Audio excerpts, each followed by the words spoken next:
그런데 중년 이후에는 바로 이런 체온 관리가 더욱더 필요한데요. 그 이유는 65세 이상의 연령대에서는 평균 체온이 0.5도 정도가 더 낮습니다. 따라서 면역력 관리를 위해서 중년 세대의 체온 관리가 더욱더 시급하죠. 네. 아까 우리 서두에 보면 10년에 0.32도씩 떨어진다고 그랬잖아요. 네. 이게 연구 결과로 밝혀졌던 거예요. 예전 이제 독일에서 19세기 때 내과 의사가 최초로 이 체온 차트를 작성을 하기 시작했는데 당시의 이 공식적인 온도는 37도였습니다. 근데 이제 이후 계속 연구 발표에 따라서 1992년도에는 36.8도, 2017년도에는 36.6도까지 떨어진 거예요. 이 연구 결과는 2007년부터 2017년도까지 10년간 67만 명을 대상으로 했던 연구였는데요. 이제 체온 측정값을 이제 결과를 보니까 계산대로 해보면 사람의 체온이 10년마다 0.32도씩 떨어지고 있었다라고 이렇게 볼 수가 있겠습니다. 아니 그러면 체온이 떨어지면 건강상에는 어떤 문제가 생겨요? 첫 번째로 면역력과 직결되죠. 체온 1도가 떨어지면 면역력 30%가 감소한다고 알려져 있죠. 이 체온이 낮아지면은 자율신경계가 조금 더 항진되게 되죠. 체온을 유지해야 되니까요. 이런 과정 중에서 이 면역계 세포 중에 림프구의 생성과 활성이 줄어든다고 보고되어 있습니다. 또 면역력이 떨어지면 제일 먼저 생각나는 게 또 바로 암 발생률이죠. 이 암 발생이 증가할 수 있는데 암세포가 가장 잘 성장할 수 있는 온도가 35도에서 35.5도입니다. 그래서 실제 암을 겪고 계시는 환자분들의 체온이 좀 낮게 형성되어 있기도 합니다. 게다가 이 혈관 질환의 위험성도 높아지게 되는데요. 혈관이 수축하고 또 전신의 혈액순환량이 줄어들게 되면 심장에도 과부하가 걸릴 수가 있습니다.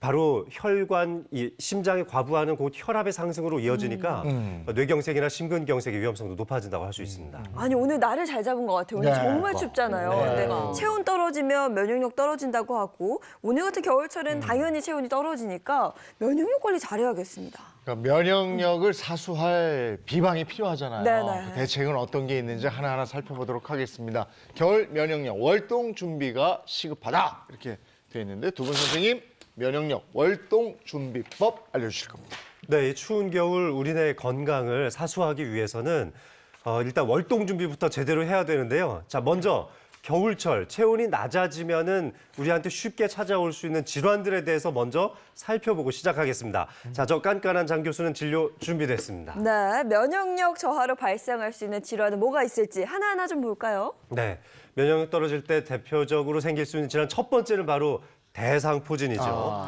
말 그대로 띠 유명하죠. 대자와 네. 모양 상자를 만들어서 이 띠를 이루는 방식으로 병변이 형성되고 바로 그 주변 부위에 엄청난 통증이 동반되는데요.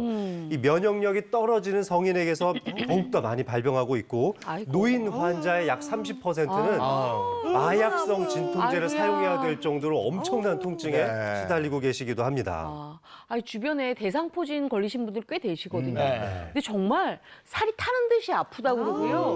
옷깃만 탁 스쳐도 너무 쓰라려서 그 통증이 말도 못하대요. 오죽하면 이게 출산할 때보다 통증이 훨씬 더하다고 하겠어요.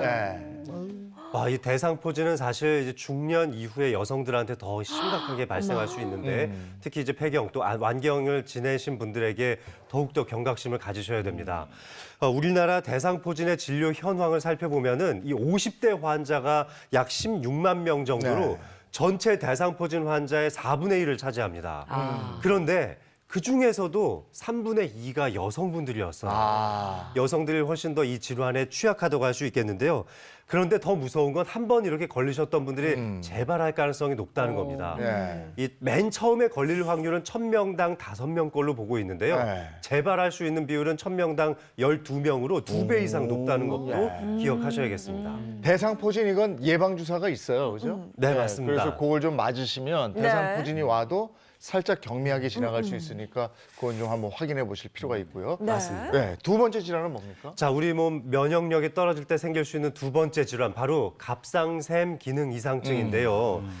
사실 갑상샘의 기능 이상이 생기면 전신적인 신진 대사율도 떨어지고 체온도 같이 떨어지게 되거든요.